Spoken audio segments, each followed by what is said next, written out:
बुलेटिनच्या सुरुवातीलाच एक मोठी बातमी पाहूयात। अतिवृष्टीच्या मदतीसाठी राज्य सरकारची मोठी अनास्था दिसतेय।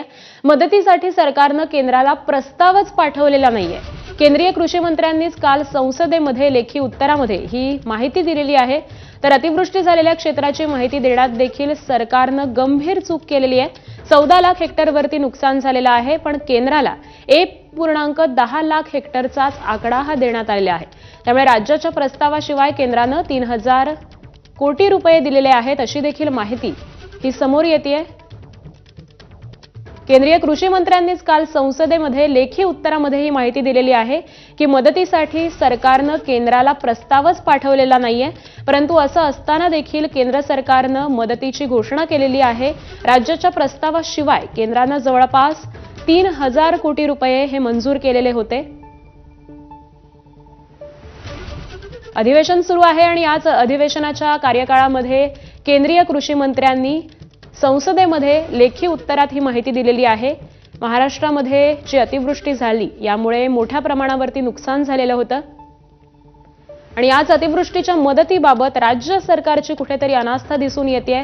मदतीसाठी सरकारने केंद्राला प्रस्तावच पाठवलेला नाहीये अशी माहिती ही खुद्द केंद्रीय कृषी मंत्र्यांनी काल संसदेमध्ये आपल्या लेखी उत्तरामध्ये मांडलेली आहे। त्यामुळे अतिवृष्टी झालेल्या क्षेत्राची माहिती देण्यात देखील सरकारने एक गंभीर चूक केली आहे का असं म्हणावं लागतंय। 14 लाख हेक्टरवरती हे नुकसान झालेलं आहे, परंतु केंद्राला तब्बल 1.10 लाख हेक्टरचाच आकडा हा देण्यात आलेला होता आणि राज्याच्या या प्रस्तावाशिवाय केंद्राने जवळपास 3000 कोटी हे मंजूर केलेले होते। आणि शेतकरी नेते राजू शेट्टी सध्या आपल्या सोबत आहेत। राजूजी नमस्कार, एबीपी माझामध्ये आपलं स्वागत आहे। खरं तर अतिवृष्टीग्रस्तांना अजूनही मदतीची अपेक्षा आहे आणि त्यातच राज्य सरकारची एक मोठी अनास्था दिसतेय। मदतीसाठी सरकारने केंद्राला प्रस्तावच पाठवलेला नाहीये। आपली काय प्रतिक्रिया आहे यावर?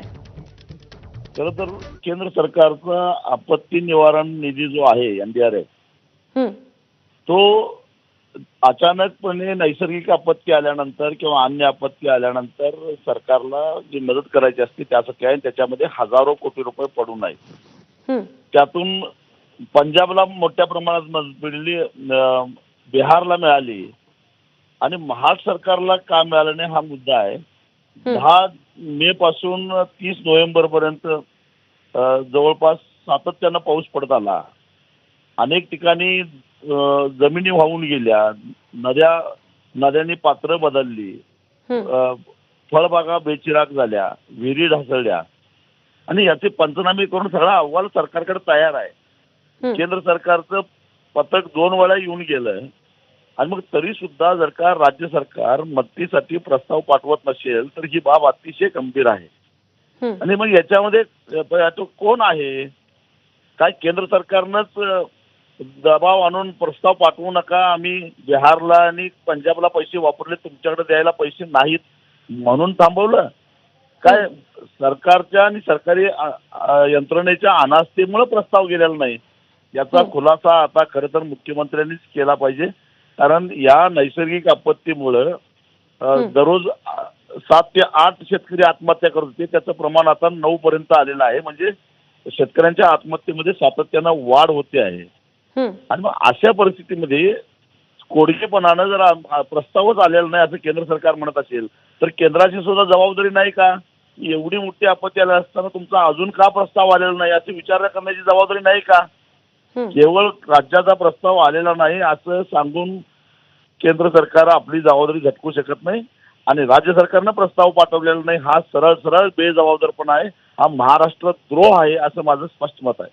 बरं, धन्यवाद राजू शेट्टीजी, आपण आम्हाला प्रतिक्रिया दिलीत याबद्दल आभार।